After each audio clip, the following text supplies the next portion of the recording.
Hello students, next है हमारी second unit start हो रही है। हमारी चैप्टर नंबर कौन सा है? फोर्थ। चैप्टर नंबर फोर्थ में हमारा जो है क्या है? Linear differential equation with constant coefficients. Linear differential equation होगी जिसमें क्या होगा? हमारा कांस्टेंट कोफिशिएंट्स। ठीक है, तो इसकी पहले डेफिनेशन पढ़ के देखते हैं कि एग्जैक्ट है क्या। इसने कहा a linear differential equation. Linear का मतलब होता है जिसकी पावर कितनी हो? 1।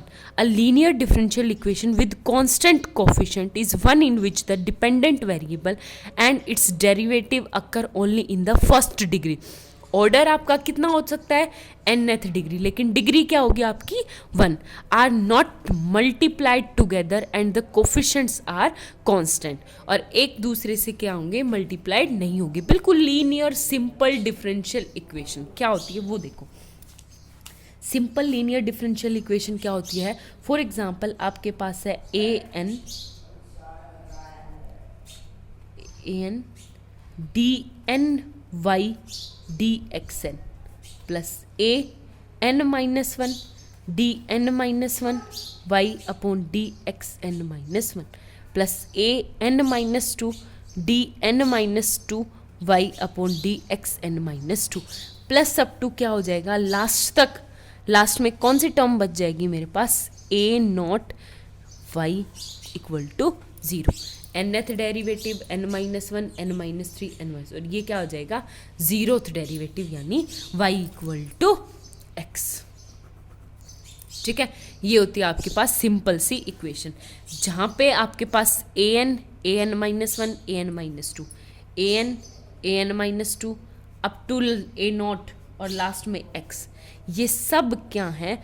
All are the function of x या कोई कांस्टेंट, या कोई क्या हो? कोई कांस्टेंट। ठीक है, सिर्फ किसका फंक्शन होना चाहिए? x का या कांस्टेंट फंक्शन होना चाहिए। ठीक है, तो इस चैप्टर में हम अब कौन से पढ़ेंगे कि हमारी जो कॉन्स्ट फंक्शन है आगे, ये an माइनस 2 क्या है? ये सब क्या हो? कांस्टेंट हो। ठीक है, यानी कोई ना कोई नंबर हो। देखो नेक्स्ट है हमारा ऑक्सिलरी इक्वेशन। ऑक्सिलरी इक्वेशन किसे बोलेंगे? The equation obtain by the equating to zero. Equating to zero मतलब उसको इक्वल टू ज़ीरो कर देंगे the symbolic coefficients of y। जो y के सिंबॉलिक कोफिशिएंट्स है उसको पुट करके क्या कर देंगे? Equal to zero is called the auxiliary equation. अब आपको करना क्या है इसमें? ऑक्सिलरी इक्वेशन मैं बताती हूँ। कोफिशिएंट सिंपल सा एक छोटा सा रूल है। क्या होगा आपके पास? फॉर एग्जाम्पल आपके पास कहीं पे इक्वेशन दे रखी है, जैसे एक सिंपल सा क्वेश्चन डी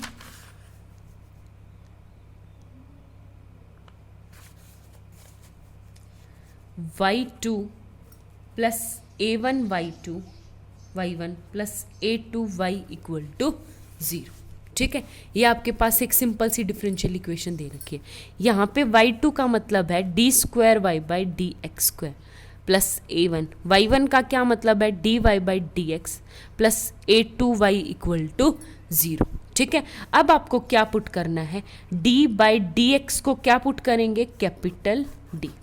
ठीक है, वर्किंग रूल है आप लोगों का। d बाई डी एक्स को क्या पुट करेंगे? Capital D। अब कैपिटल D पुट करने के बाद यहाँ पे पुट करो, ये देखो d square y plus a1 d y plus a2 y equal to 0। ठीक है, अब यहाँ से आपको क्या कॉमन लेना है? y कॉमन लेना है, तो ये हो जाएगा d square plus a1 d plus a2 equal to 0, और y को क्या ले लेंगे? कॉमन। अब यहाँ पे आपको ऑक्सिलरी इक्वेशन किसे बोलेंगे? इस इक्वेशन को क्या बोलेंगे? Auxiliary equation. तो ये हो जाएगा d square plus a1 d plus a2 equal to 0। इस इक्वेशन को बोलेंगे ऑक्सिलरी इक्वेशन। ठीक है, ठीक है, यहाँ तक तो हो गया, ये होगी ऑक्सिलरी इक्वेशन। अब आप लोगों को सॉल्व करने का तरीका बताती हूँ। सबसे पहले अगर मेरी इक्वेशन है, राइट साइड में क्या होना चाहिए? 0। ठीक है, राइट साइड में 0। पहले हमारी फर्स्ट एक्सरसाइज उसी के ऊपर बेस्ड है कि हमारी राइट साइड में क्या होगा? 0। और आपको सिंपल लीनियर इक्वेशन सॉल्व करनी है सिर्फ, और ऑक्सिलरी इक्वेशन को सॉल्व करना, यानी उसको क्या बोलेंगे, सॉल्यूशन निकालना, ठीक है, कंप्लीट CF निकालना, कंप्लीट सॉल्यूशन निकालना। देखो अब आप लोगों को क्या करना है, यहाँ से अगर आप दो लोग ध्यान से देखोगे तो ये क्या बन गया, d² + a1d + a2 = 0। तो ये क्या बन गई, 2 डिग्री की, और 2 डिग्री की रूट्स कितने निकलते हैं, 2। तो कितने रूट्स होंगे आप लोगों के पास, 2। तो उस रूट्स का नाम लिख दूँ, एक तो m1 और एक m2। ठीक है, हम यहाँ पे क्या कर रहे हैं, वर्किंग रूल कर रहे हैं, किसका, हमारी लीनियर डिफरेंशियल इक्वेशन का, जहाँ पे फर्स्ट ऑर्डर की, जिसके कांस्टेंट कोफिशिएंट्स हो। ठीक है, तो ये फॉर एग्जांपल आपके यहाँ से रूट्स कितने आ गए, m1 और m2। अब आपका सॉल्यूशन जो होता है CF, वो किसके ऊपर बेस्ड होता है, किसके ऊपर, कि आपके रूट्स का नेचर कैसा है। अब रूट्स का नेचर सिर्फ कितने टाइप का होता है, आइदर रियल और प्योरली इमेजिनरी, या क्या। सबसे पहले मैं फर्स्ट लेके चलूँ कि मेरे जो रूट्स हैं वो क्या हैं, रियल। अगर मेरे रूट्स रियल हैं, और रियल में भी अब 2 कंडीशन आ जाएंगी कि डिस्टिंक्ट है या इक्वल है। ठीक है, डिस्टिंक्ट है यानी डिफरेंट है या इक्वल है। सबसे पहले फर्स्ट कि अगर मेरा जो रूट्स है वो क्या हो, डिफरेंट। अगर मेरे रूट्स जो हैं m1 m2 डिफरेंट है तो कुछ नहीं, डायरेक्ट सॉल्यूशन क्या हो जाएगा आपका, y = c1 e⁻m1x + c2 e⁻m2x। अब यहाँ पे तो सिर्फ मेरे पास 2 रूट है, 3 रूट हो तो क्या आ जाएगा, +c3 e⁻m3x। ठीक है, आगे बात समझ में, सिंपल सा सॉल्यूशन निकल गया। अब सेकंड केस, अगर मेरे पास फॉर एग्जांपल यहाँ पे मैं 3 रूट्स लेके समझाती हूँ, आपको क्लियर हो जाएगा 3 डिग्री के लिए। अब आपके पास क्या हो कि मेरे पास 2 तो क्या है, इक्वल। ये वाला किसका सॉल्यूशन है, जिसमें तीनों ही क्या है, बिल्कुल डिफरेंट है। सेकंड वाला सॉल्यूशन किसका होगा, जिसमें 2 तो इक्वल होंगे बट थर्ड वाला क्या होगा, वो नॉट इक्वल होगा। तो सबसे पहले y = फॉर एग्जांपल आपके पास यहाँ पे है m1 = m2। ठीक है, m1 m2 के बराबर है, तो कुछ नहीं, सीधा c1 + c2 x साथ में रख दो और e⁻m1x। ठीक है, प्लस c3 तो मेरा m3 तो है ही बिल्कुल अलग, वो एज इट इज रहेगा, c3 e⁻m3x। ठीक है, अब थर्ड केस कौन सा होगा, जिसमें तीनों इक्वल हो, m1 = m2 = m3, तीनों क्या हो, इक्वल।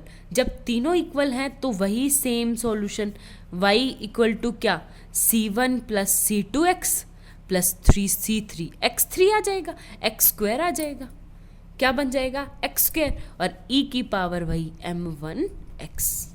ठीक है, ये मेन आपको लर्न करना है, और मैं आपके ग्रुप में फ़ोटो खींच के भेज दूंगी। c1 c2 c3 कांस्टेंट, और x² चारों इक्वल हो तो x3 आ जाएगा, पांचों इक्वल हो तो x4 आ जाएगा। ये कौन सा सॉल्यूशन है, जब आपके जो रूट्स हैं वो क्या हो, बिल्कुल रियल हो। आगे बात समझ में। अब बात करते हैं प्योरली इमेजिनरी की। प्योरली इमेजिनरी, सबसे पहले प्योरली इमेजिनरी का मतलब होता है आयोटा में हो। For example purely imaginary, for example आ गया आपके पास आयोटा समथिंग अल्फा, आयोटा आ गया, आयोटा की टर्म फॉर m1, दूसरा आयोटा m2, तीसरा आयोटा m3। ठीक है, और जब भी रूट्स निकालेंगे तो कोई ना कोई एक प्लस माइनस में तो होगा ही ना, आयोटा में निकालते हैं तो आपका सॉल्यूशन क्या होगा, सबसे पहले फॉर एग्जांपल आपके पास है ± आयोटा m आ गया। ठीक है, ± आयोटा m, ये रूल हम पहले कर चुके हैं शायद आपकी पिछले सेम में, कि जब हम रूट्स निकालते हैं तो एक दूसरे के क्या होते हैं, कॉम्प्लेक्स कंजुगेट। कॉम्प्लेक्स कंजुगेट का मतलब है अगर एक प्लस आयोटा m है तो एक दूसरा क्या हो जाएगा, माइनस आयोटा m। अलजेब्रा में लास्ट चैप्टर था। ठीक है, तो इसका सॉल्यूशन क्या हो जाएगा, same as it is iota m है तो c1 cos mx + c2 sin mx। ठीक है, ये क्या आ गया मेरा, sin mx। सिंपल सा सॉल्यूशन, जब मेरा क्या हो, प्योरली इमेजिनरी। ठीक, इक्वल तो होंगे नहीं।